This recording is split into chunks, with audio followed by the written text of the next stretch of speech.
ڕۆژنبیریش کورد دەڵێ ئەم ڕەوشە دروستبوونی مۆدێلێکی نوێی تالیبانە بەڕێوەیە بۆ کوردستان. لەو باوەڕدایە کە تالیبانیزم لە کوردستانە گەشت بکات چیە لەسەرم کێشەیە؟ یەکەم جارە ئەمە بێ بزانین کە گەمەیەکی تری سیاسی سیاست مەدارەکان هی پارتی وێچێتیە ئلهاکردنی خەڵکە مەشغوڵکردنی خەڵکە بەوەی کە کۆمەڵە ڕۆشنبیر کۆمەڵە شتی ئیستیفزازیە نووسن بەرامبەر بە دینەکە و ئەوە شتێک نییە لەو مجتەمع موسڵمانەیە لیان قبوڵ بکرێت. خۆی ئێمە 2000 خوێنمان لەبەرەوە نەداوە ئەفەندیەک بێ لێرەوە بۆمان بنووسە کە چۆنە کابقان چۆن ڕێگای پێدەین ئێمەژەوە بکرێت.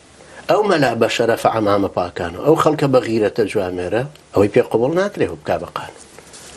لەبەرەوە هەر یەکە لە حاسی خۆی خاوەن نفوزە، بەڵام ئەم سیاسیە فاشلە کە باسمان کرد سیاسەتی کوردایەتێکە هاتووە لەم لاوە دنەی کۆمەڵە یەساری لێ قەوماوەدا کە فکرە کۆمۆنیستەکەی لە دەست دەرچووە ئێستا مەجبورە خۆی بکاتەوە بە بندەستی یەکێکە خۆی بەخێوکە مەقالەکانی بفرۆشێ مەقالەیە دەنووسێ کە زیاتر ئیساراکە.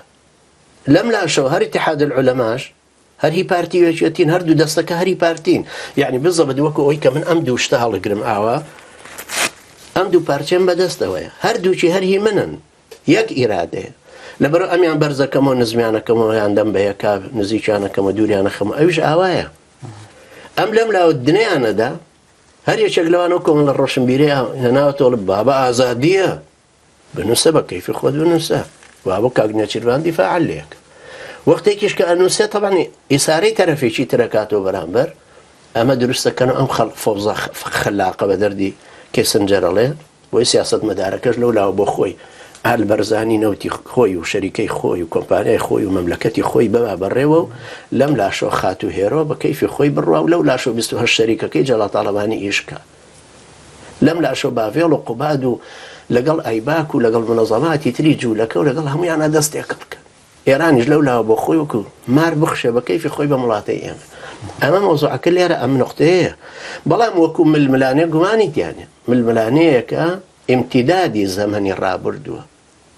ئینگلیس کە هاتە سلێمانیەوە ساڵی 1990 مەجەلەی پێشکەوتنی دامەزران مێجەرسۆن دروستی کرد ئەو چاپخانەی هێنا ڕەفی قەزاز و ئەمانە کە لێی کۆبوونەوە ئەلمانیەکان بەرامبەر شێخی حەفید جەبهە ئەلمانیەکە هەر لە سەرەتاوە کەوتۆتە بەشی ئیستیعمارەوە.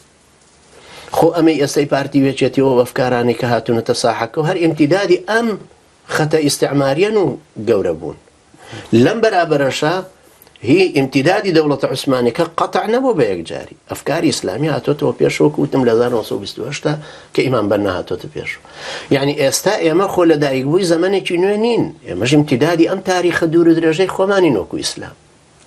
بەس کابرای غەربی هاتووە خەڵکێکی پەروەردە کردووە بە دین و سیاسەت لێک جودان لای ئەو لێک جودا بوون لەبەرەوە لە ساڵی 335 میلادیەوە کە مەسیحەتی پەڕیەوە بۆ ئەوروپا وتیان پاپا بەجا حکومەکە حکمی دینی ئیمپراتۆریش حکمی دنیاکە ئێوە لە ئیسلامە ڕووی نەدا.